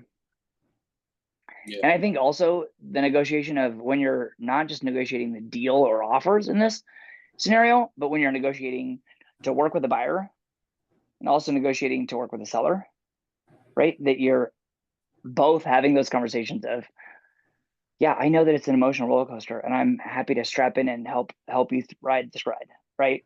There's gonna be good times, when we get 5 offers, and there's going to be bad times when I tell you that the roof is leaking, you know, and the inspector is calling for a $17,000 roof, right? Like it's the highs and lows, and how to keep them on an even keel. So what do we got? Any behaviors going different? Anything you guys can think? Being more things that- proactive about the little things that buyers are saying. I know one thing that I felt like in these last 2 open houses that I did. I had one up in the Eugene Hills on a steep incline, and yeah. the driveway was just covered in leaves. And right when I show up, 3 o'clock, there's some buyers there. Yeah. And they're like, so how are we gonna get up that? Well, like, I don't know. Both of you are wearing sandals. I'm the only one Yeah. with boots. Yeah. So I basically this- like held their hand as we're going up. Yeah. Yeah, I it's mean, pretty funny. like, I think that's actually a great example, because I had a listing up in the South Hills, and Yeah. it was one of the worst moss. Like the driveway was just awful, and the entire sidewalk was all mossy. And also part of my like listing is that I pressure wash all the concrete, just because I've been doing maintenance ran a maintenance business for 20 years, so it's easy for me. And so, but I would have neighbors come out of the woodwork, and they were like, "Oh my gosh, thank you so much. This has been a slip hazard for years. It's been super bad. I've almost fallen multiple times." I had a guy one time walking down the mossy part, like as I'm doing the thing, in a walker. He was probably in his, I don't know, early 80s, had to have been at least. And he's in a walker, and I was like, old guy's gonna fall. This is it. I'm gonna have to run down this hill and save an old man from face planting into a mossy sidewalk. Like, this is it. This is where my life is at right now. And I'm pressure washing, and I was like, please God, let him just make it to the dry part, because if he falls, this is not great. Right. And so, yes, it's like figuring out those kind of sort of things that are around it, right? Where it's like, yeah, maybe before an open house now, you throw I have a big commercial backpack blower, but I also bought this little cheapo electric Dyson, or not Dyson, but DeWalt blower. And so for my open house, actually over on Irie, there was a bunch of leaves, and I brought it, and I was like, I'm just gonna blow the whole yard off, because I wanted to make sure that there was no reason that anybody would step on wet leaves, because we'd just used the leaves are falling, but there was also the underground sprinklers, so everything was wet. So it was wet and leaves, right? And I was like, well, make sure and just blow it off, right? Because it's just that little piece of like emotion, and something that's simple and easy. Well, And I it's just learned like something out of my listing. Well, out of the listing I did the open house for, that we have circular lots here in the city of Eugene. I didn't know that we had circular lots. Those breeding homes up in Churchill area. Yeah. It's super weird. It's Like, super it weird. literally is like a bunch of circles, and I got asked, like, where does my lot finish and where does it start? I'm all like, I don't even know where the center is for your radius. Yeah.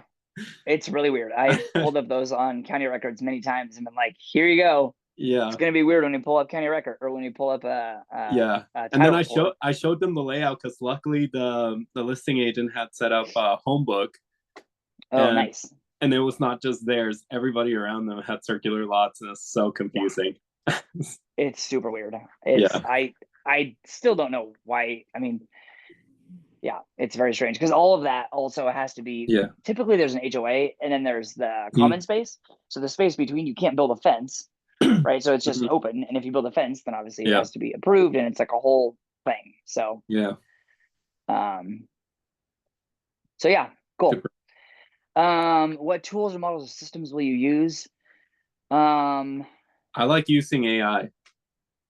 Yeah, AI especially is good. when I'm calling people, because it helps me like take additional notes if I miss any. Yeah. I think I would say, for me, a huge one, and I don't know, I mean, I could give you guys like a blanket copy, but actually, hold on, let me see if I can find it really quick. I have this has really saved me, especially with negotiating.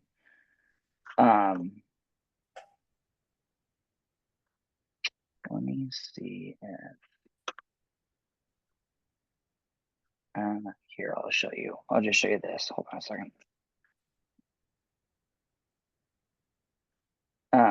So I don't even remember where I got this, to be honest with you. But I'll put it on the other screen.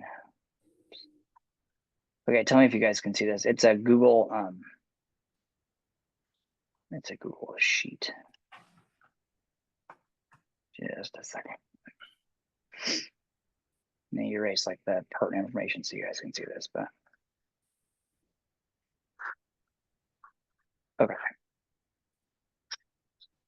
Okay, can you see this multiple offer sheet? Yeah. Okay. So the negotiation for me, this has been incredibly helpful. So I share it with the clients, and then I also share it, or basically I tell them, hey, when we get offers, you know, based on when they come in, if we have a deadline, blah, blah, blah, however sort of that conversation plays out, you know, whenever we're going to review them, then all the offers, I will both email a copy of all the offers to you so that you have the official breakdown, right? The actual contract so you can read it. And then also I'm going to tell you that I want to put all of the pertinent information onto this spreadsheet. And the great piece is, I think I just deleted it all, but so you can see how I have like, not algorithms, but I have equations in here. Mhm. So if I have like, I don't know if this is going to work, but we'll just try it. Okay, so that didn't work, sorry. Well, actually here, I can show you this one. So if somebody offers $333,000, right, for this house, I'm gonna make $10,000. Buyer side's gonna make $8,300 in commission, right? And then, well, I have a net of negative 10,000 because I put in there how much they need to, like how much they owe on the house. But for all intents and purposes, when you look at this, you can see like it's line by line, each one. So I can say, okay, listen, focus. Like, Mason, are you really concerned about a radon test? You think that the house has tons of radon and you're really concerned if the buyer really wants a radon test? Well, don't worry. Buyer number 2 does not want a radon test, right? Buyer number 3 does want one. Buyer number 4 refuses to not have one. Like they will, unless it's zero radon, like whatever, this is a bad example, but you see where I'm going with this, right? Each one you can say, Yeah. okay, this is an all cash offer. Oh my gosh, it's all cash. And then I go down to the bottom and you're going to net, you know, $10,000 more than somebody else. That's okay. I like that. I like that. Oh, but they want you to buy them $12,000 brand new finest Samsung, you know, appliances. Well, that's going to chew into the dollars, right? And for me, this has been a really helpful tool because A, it's super basic, incredibly easy, right? Because it's like idiot proof in the fact that other than the math piece of writing like the little equation things on here, right? It's the address, it's the buyer's last name. You know, you're going with the buyer's agent's name. You're basically going down earnest money, concessions, how much money they have to bring to closing. You know, the elephant in the room is how much money I'm charging, how much money the buyer's agent's asking for. I mean, each one as you sort of go down the list, and then you have a conversation with the buyer or the seller, and they say, "Oh gosh, why does it matter if it's a conventional loan? Because this offer says it's going to be better." Well, because it's an FHA loan, which means they have less skin in the game, right? Mhm. This is why, because they are doing exactly 3.5% down. Conventional, oh, they're going to put 30% down because they're retired and have a giant nest egg, and they don't want to put all of it down, but they want to skip the appraisal. Might be more desirable, right? Might save you $5,000, but if everybody's at the same list price, it just really sort of like very clearly itemizes it down. Now, obviously, you have to be paying very close attention when you're looking at an offer and you're inputting information, right? Because you need to make sure that you're not doing it wrong. Yeah. Yeah. How have you helped your buyers over the years, like kind of narrow it down to a total of like 5 offers? Because you possibly could run into cases where you've got more than 5 offers, correct? Oh yeah, I had a On the listing in table. Springfield that had 12 offers. Yeah, And so you just keep going. You just keep going Yeah. over. I mean, what I did with the listing on that particular one is I put all 12 in, which I mean is like both a blessing and a curse, because trying to negotiate with 12 different brokers why their offer's the best. Wow, that was a lot of work, right? yeah, Like, but the nice thing was I would talk to the seller and I'd say, hey, at the end of the day, first of all, we could start with money, right? What was your most important thing? And she was like, I need to be at XYZ dollars. And I go, great. Well, these 4 offers aren't even close. Great. And I would go up to the top, right? And I would change this and I change it to red. We're not going to take you, right? Like, you're out. Sorry, offer number 1. Like, and so then I would move that column to the end and I would just whittle it down. And so that way I would say, okay, this is what you have got left. Okay, we got 5 great offers. They're all within the wheelhouse of dollars. This one's a little bit better, but also they want 30 extra days. For my buyer, for the 12 offer one, she needed rent back of 60 days. 2 of them didn't have any rent back at all. You're out, right? I don't care what the dollar is. She needs to stay there. She's going to be homeless. She can't be homeless, right? So that was my negotiation piece. I'm like, don't even come to the table unless you're willing to give some kind of time. She needs to exist in this space. Yeah. But this tool, like I said, and I have a blank somewhere I can find and share out, and I can send it in the next email to the group. But this has just been really helpful for me, because for me, I'm super visual. I can talk all day long, but also I really need to see it. I need to feel it. I need to touch it. I need to like do the thing. And so, when I sit down with at least from the sell side, and I share this out, right? So I go up here and I share it. So they have the email, and anytime if they wake up in the morning at 2 a.m. and they're like, oh my gosh, when's that offer expire? Or what's that offer?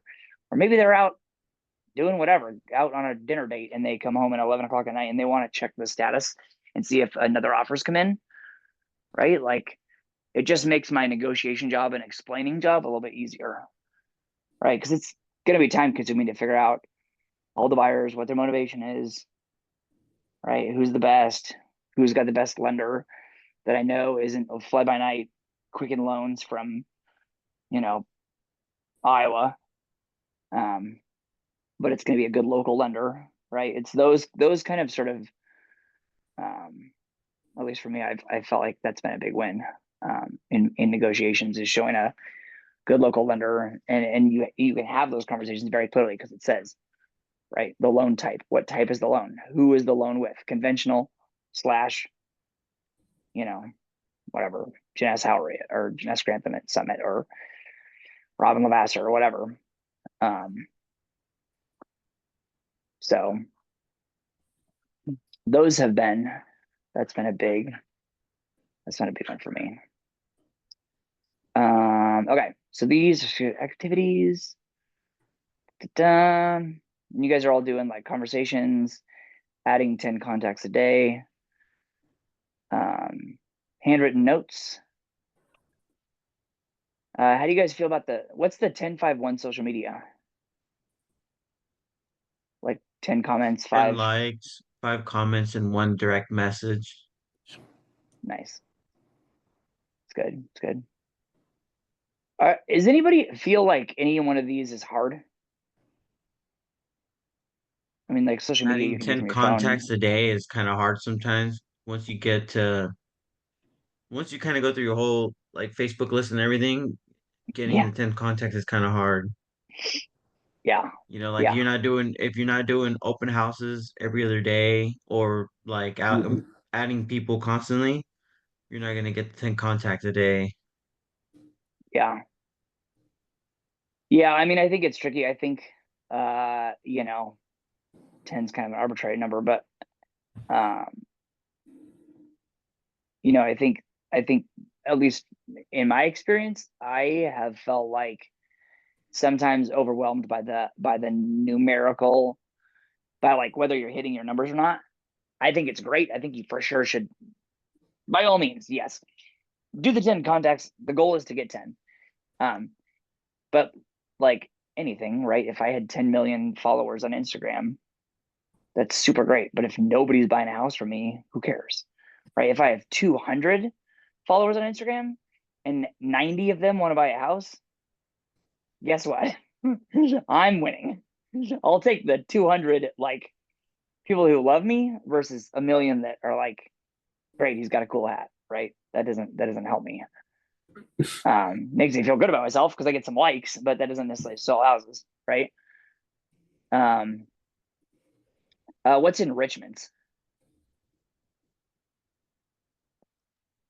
We're actually not really sure about that enrichment.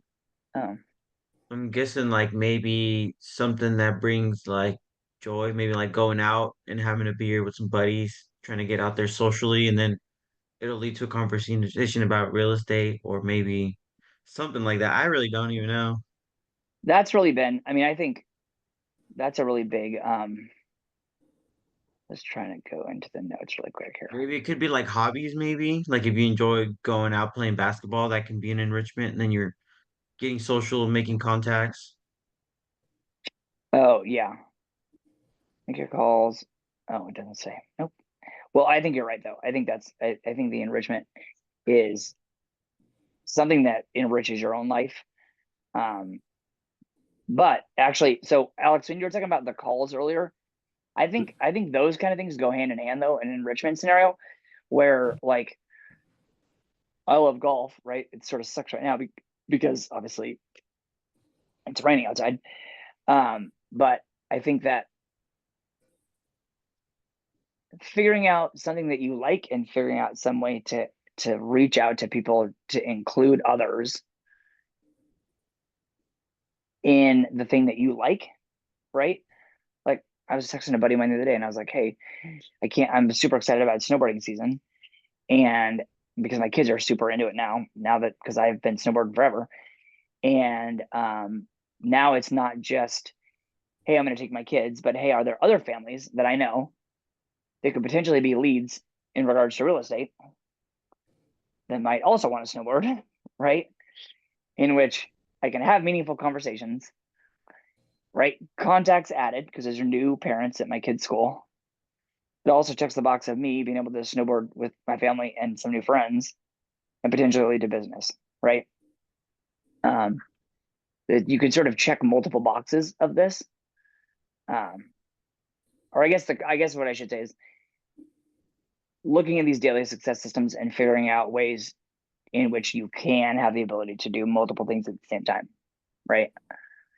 Like appointments, right? Because when you're having appointments, yes, you want to have appointments with potential buyers and sellers, but also maybe you have appointments with lead sources, right? Maybe you meet with lenders, maybe you meet with a title company, maybe you meet with a guy who owns a bar, right? If you like beer, then go find. I mean, I just had a meeting 2 weeks ago with a guy who runs a coffee shop. And I was like, hey, I really want to buy some of your beans because I want to include it in the closing gift. But also I really like coffee. And so I want to be able to make sure that I am a valuable asset to you. Right. So I reached out to him on LinkedIn. So now I have his contact information. Right. So now I can put him in the CRM. I can have a conversation about real estate. Right. I can make sure to share him out on social media. So I can put him on my Instagram stories and tag him. Also, I can send him a card a couple days later and say, hey, thanks for meeting me. I really appreciate it. Here's a couple of business cards. And the goal at some point, right now, not every conversation in your life necessarily has to be revolved around business. Right. Because that's just sort of weird if you only are ever focused on making friends just out of the sheer outcome of business. But that would then theoretically lead to appointments, right? Which then leads to agreements, which leads to closings. So, and yeah, I totally didn't even see this graphic. So you're right. 10 likes, 5 comments, and a DM. And also, I think any of this stuff too is really great with, I just did this last night because I was bored actually. And I clicked because somewhere on my Instagram feed, somebody clicked or somebody or it told me first time home buyer hashtag. So I clicked it, and a bunch of the posts were from like a year ago, and I was like, well, that'd be weird if I commented from a house. Somebody closed a house like in end of 2022. I was like, okay, well, I'll skip that one. But some young couple had just like closed the house a week ago, so I clicked it. I liked it. Right? Hey, said, hey, congratulations from Oregon, which they were in like the East Coast. Who cares? I'm a nobody. But they immediately then replied and DM'd me. And I was like, perfect. Right? Not that they're going to necessarily buy a house from me, but it gives me some leverage down the road, right? I can then continue the dialogue. And then when I go in to have a listing appointment, I say, oh, I've got all these followers that I have consistent relationships with, right? That's your negotiation. Like it all sort of comes back to that, where you're doing these things, yes, for today to sell a house tomorrow, but they also sort of creating that pipeline for the future. I'll let you guys do the conversations by yourselves, or afterwards, but hopefully I make to make contact with as many people as possible. Yeah, ask for business, appointment, strong lead, ask for referral. KW app is great. Like I said, I think, for me, like Instagram, TikTok, I hate TikTok just because I feel like an idiot every time I make a video. But also people think it's funny and they DM me and we have conversations. So I like the idea of calls, but also I don't know that obviously you want to make that multifaceted, right? I don't feel like being married to a phone call is the only end all way to go about it. No matter how you get this information, whether it's DMs, text messages, or phone calls, as long as you're confident on the phone or through your phone, that's what's most important, right? We don't want you to, you got to flex that muscle to not have a shaky voice on the phone. But at the same time, if you're really smooth in the DMs and you can get somebody to buy you a cup of coffee, then go that route, Cool. All right, guys, I think we're at the end of that. Trying to see if there's anything else in here. Yeah, do you guys have any questions? I don't want to take too much of your time. I know this is supposed to go till 3, but if you have any questions or comments or any good feedback,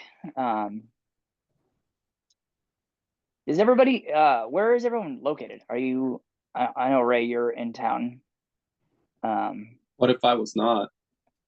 Well, it leads to the next thing I was going to say was I have an office here in Eugene, so feel free, whether it's through a phone call or voicemail or text message or walking down the hallway.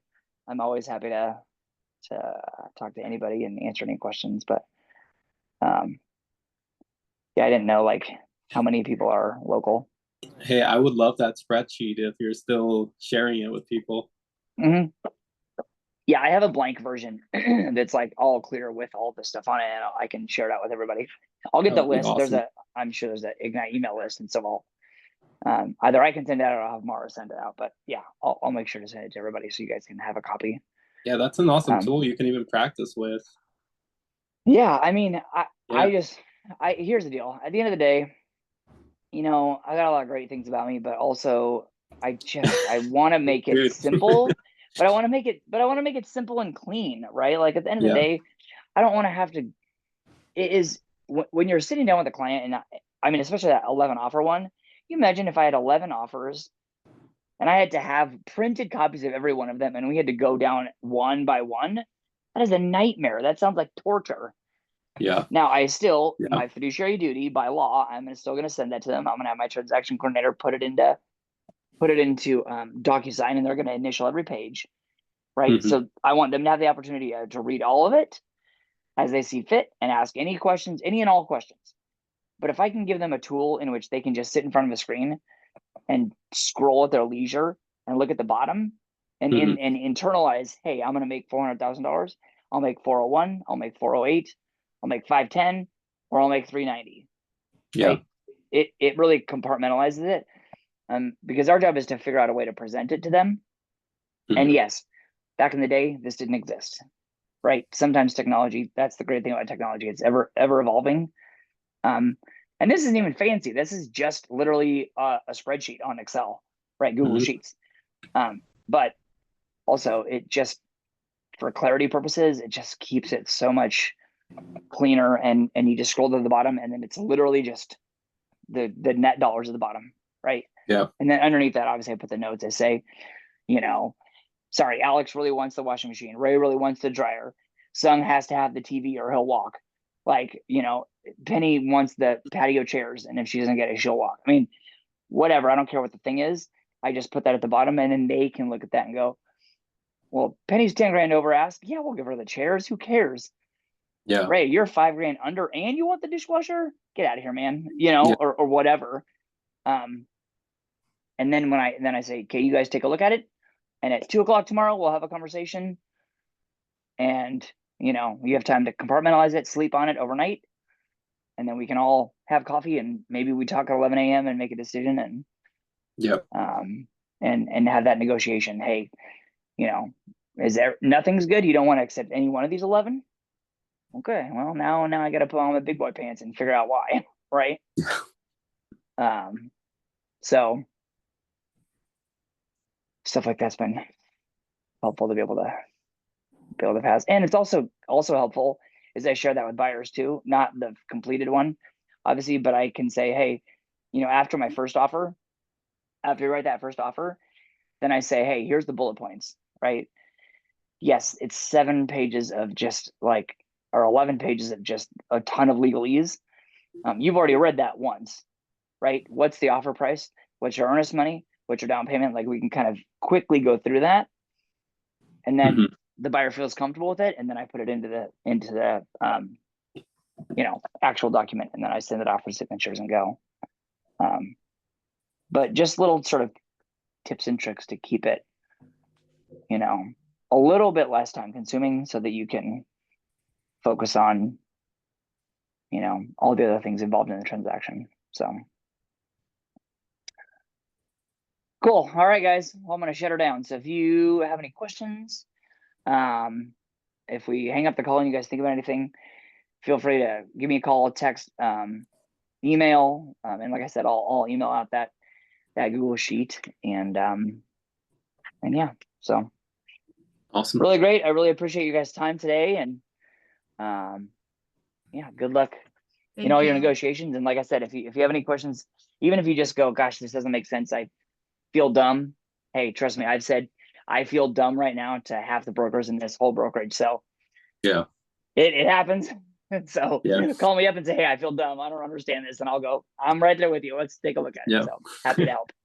So Thank you. Thank you. Thank you, all man. right, guys. Thanks Thank again. I you. appreciate it. Have a good rest of your week. All right. You too. Bye. Thanks. Bye-bye. That's freaky.